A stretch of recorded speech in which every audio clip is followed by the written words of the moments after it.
The film that follows is inspired by true events. An informative note says that according to the FBI, there are an estimated 1.4 million violent crimes in America each year.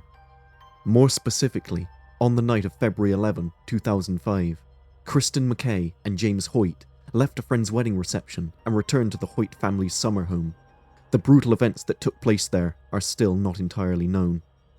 The subsequent sequences show houses as seen from a car passing by. A person named Jordan calls 911 and says that she's in danger. Two young boys are seen approaching a house with a broken door. They witness a shocking murder scene. Jordan cries that there is blood everywhere. Afterwards, a couple is seen inside a car driving on rural roads. They are James Hoyt and Kristen McKay. The couple arrives at James's summer home, where Kristen sees a romantic surprise James has set up for her. Yet, instead of happiness, there seems to be an unbearable awkwardness between them. James, clearly disappointed, calls his friend Mike, asking him to come and pick him up in the morning. Through a flashback, James and Kristen, who are attending a wedding party, get outside the venue. James proposes to Kristen, who seems rather shocked. It is implied that Kristen has said no to James, hence the discomfort.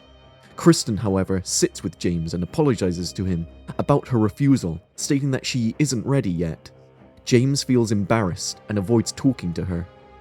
Feeling sorry for him, Kristen hugs James, and they're both about to make out until they're interrupted by a knock on the door. James and Kristen, bewildered enough because of the late hour, sees a strange woman with her face obscured standing outside. The woman asks if Tamara is there.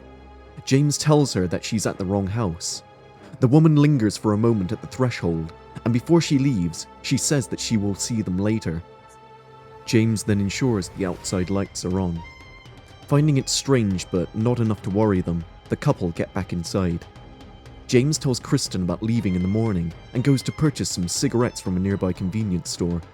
Waiting for him to return, Kristen listens to music and enjoys a drink when there's another knock at the door. Kristen hears the same woman asking about Tamara again, and worried by this troubling repetition, locks the door. Soon afterwards, the fireplace starts to kick up smoke and the fire alarm is triggered. Kristen tries to deactivate it and inadvertently breaks it by dropping it on the floor. She hears another knock on the door and she is now frightened.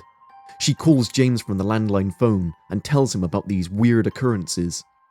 Kristen, though, is unaware that someone has got inside the house and is stalking her. A fresh set of noises alerts Kristen, who grabs a knife. Someone knocks again on the door, but Kristen is drawn now to the window, where she is startled by a masked man. She retreats to the hallway, where she sees the front door opening. She goes to check it out, and sees another person with a mask waiting outside. Terrified by their threatening presence at the premises, Kristen retreats to the bedroom and waits with the knife in her hand. She hears the footsteps approaching, and she is relieved to see that James has come back. Kristen tells him that there is someone out there and feels threatened. James searches the house, but finds nothing. Yet Kristen shows him a blonde woman with a mask standing outside the house, staring at them. Despite Kristen's concern, James goes to his car to get his phone. He doesn't find it though, and instead sees that someone has smashed the car windows. He moves the car when suddenly a hand touches the back of his neck. Startled, James leaves the car and sees the blonde masked woman in front of him. He calls to her, but gets no response, and then hears someone running close to him. Turning around, James sees that the strange woman has vanished, and after a look around, he gets back to the house. Kristen tells him that her phone has been stolen from inside the house, and James treats her flesh wound on her hand. Walking to the living room, James finds his mobile phone, but the battery is off. This alarms him so much that he tells Kristen they have to go. They both enter the car, and James drives in reverse when a truck appears behind them with a brunette masked woman at the wheel. James sees the masked man ahead moments before the truck hits them hard. James and Kristen retreat back to the house. Feeling trapped, James searches for and eventually finds his father's shotgun. While searching for shotgun shells, James and Kristen see that on the bedroom window, someone has written "Hello" many times. James retrieves the shotgun shells and, along with Kristen, goes to the front door. He tells Kristen to run away as fast as she can when, all of a sudden, someone starts breaking the door with an axe. James and Kristen barricade themselves inside the house, and James fires at the assailant.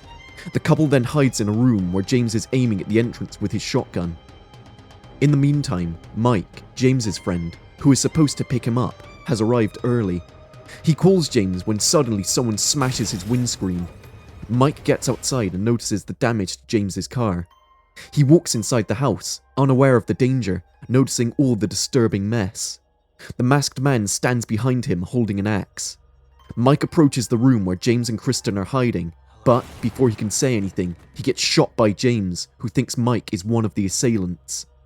James is devastated by this and takes Kristen to the living room. He tells her that he will go to the barn and use the radio there to call for help. Kristen waits inside while James reaches the barn, when he is surprised by the masked man. Kristen hears a gunshot and gets even more frightened. Not sure what to do, Kristen leaves the house and heads to the barn. In her panic, she falls down and sprains her ankle. Shadowed by one of the masked women, Kristen crawls away and manages to reach the barn. She tries to use the radio, but she fails. A set of alarming noises scare her and Kristen crouches. She remains hidden until a male voice on the radio that has heard her pleas answers back. Kristen goes to talk to him when the brunette masked woman smashes the radio with an axe. Kristen gets away and crawls back to the house. She sees the masked man standing outside and the women in close proximity. Kristen slowly approaches, but it is obvious that she is cornered. Yet, she manages to get back inside the house, and soon afterwards, the power goes off.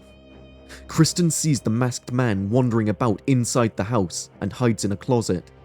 Kristen silently and in absolute terror observes as the masked man sits in the sofa.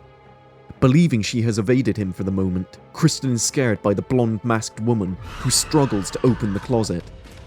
Exiting the closet, Kristen sees the masked woman softly touching the engagement ring case. Kristen asks her why they are doing this. The woman slowly grabs a knife and walks towards her. James, who is still alive, is being tossed to the floor, the masked man behind him holding the shotgun. Kristen hears the woman saying to her that she is going to die. James tells Kristen to run away and save herself. Kristen goes to exit the house, but the brunette masked woman is standing at the entrance, blocking her way out. Kristen goes to the bedroom and closes the door behind her. She manages to exit through the window when she hears James shouting at her to run. The lights come back on and the door opens. Kristen calls for James, but getting no response, she walks to the door where suddenly the masked man knocks her against the wall and bowls her over. Half conscious, Kristen is being dragged now to the living room. When the sun rises, James and Kristen are seen tied to chairs with the masked assailants staring at them like ghosts. Kristen wonders why they are doing this to them. The blonde masked woman replies, "Because you were home." Kristen tries to break free, but it is futile. In their final moments, Kristen and James hold hands. Kristen says, "I love you," to James. The blonde masked woman brings a knife. She and her partners take off their masks. While James is silent, Kristen begs them to let them go. The assailants take turns stabbing James and Kristen to death. As the murderers leave, they come across two boys with bicycles carrying religious pamphlets. The blonde woman asks for a pamphlet. The boy asks if she is a sinner. The woman answers, "Sometimes," and the boy hands her a pamphlet. Getting inside the car, the blonde woman says to her crime partners that it'll be easier next time. The boys proceed further down the road, where they see the havoc at James's place. They enter the house and see James and Kristen dead. One of the boys goes to touch Kristen, when suddenly she grabs his hand, screaming.